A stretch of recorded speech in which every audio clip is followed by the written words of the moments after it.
from around the world. It was imported here by people who came from around the world. Just like we have in, all over the United States, we got people who immigrated, who come here in different ways. They brought their cultures.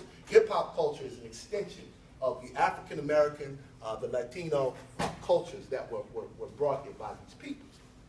And so, these guys are some of, like I said before, they were some of the first to actually do it. And the funny thing is, I don't profess to be a young guy anymore. But I mean, these dudes were actually the first guys when I was a kid, when I was your age, that I actually wrote a fan letter to. I never did that kind of stuff. I was never a fan of anybody. But when I first heard their music set with me so much. It hit me so hard, so powerful. They spoke about so many things that I lived, that I saw, that I experienced, that I became a big fan of these guys. And it was because they reflected culture, okay? In hip-hop, we've got various pillars of hip-hop culture.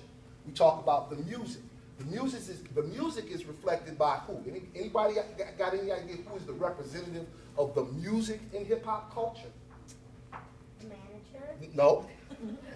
No, it's representative of the money. Anybody else? The DJ. The DJ, right here in the middle. This is Jason Mizell. He's passed away now. He's been passed away since 2002. But his name is Jason Mizell, DJ Jam Master J, okay? He was the DJ. The DJ, music, that's one. The DJ is an integral part of hip-hop culture.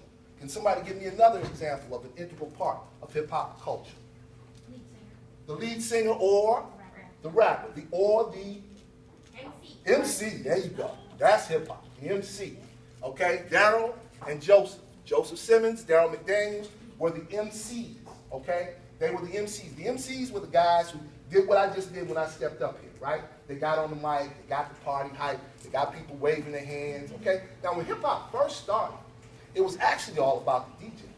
It wasn't about the MC. So you see these rappers now. You guys listen to rap? How many of you listen to rap? Put your hands. Some of you? Okay. Some, okay, all right. Yeah, it's, everybody's entitled to their own taste. That's okay.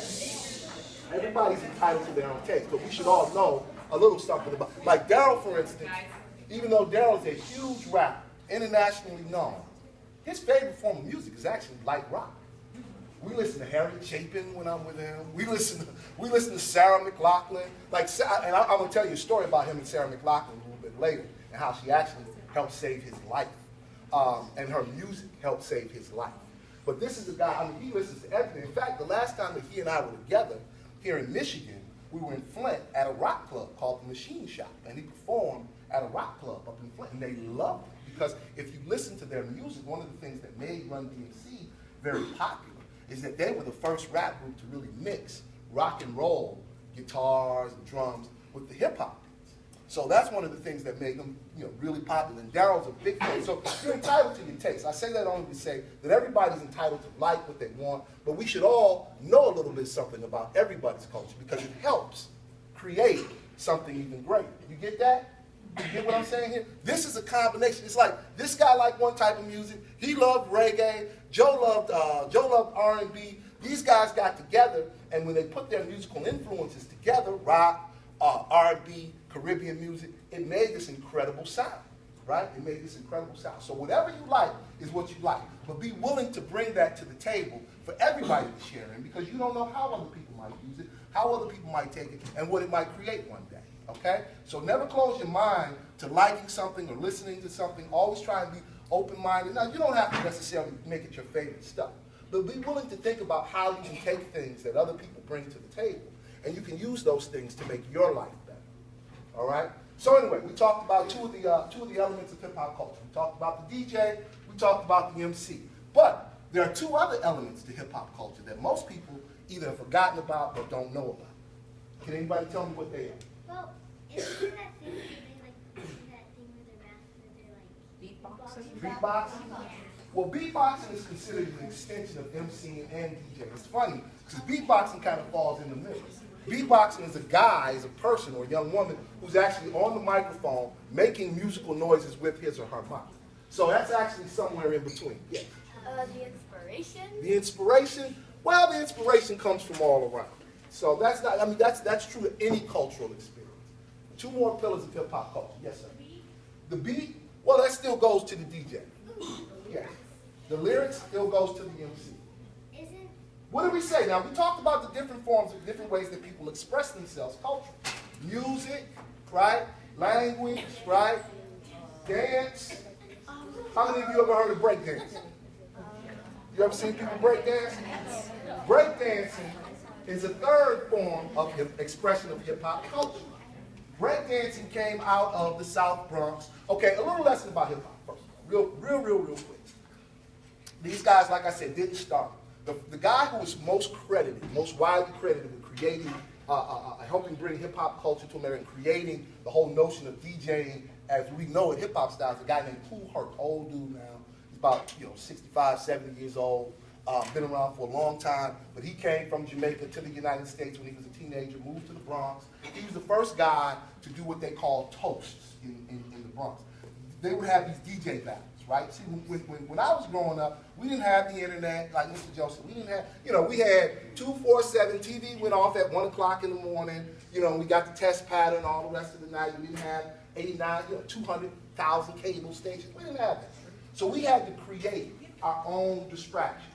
We didn't have computers, smartphones, so we had to create stuff.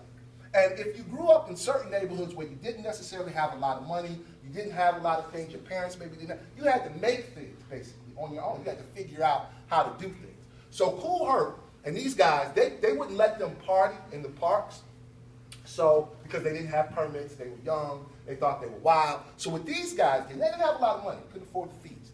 They would take extension cords, just long, I'm talking about 20, 30 extension cords, run them out of an apartment in the Bronx, down the street, and hook them into a light pole on the street.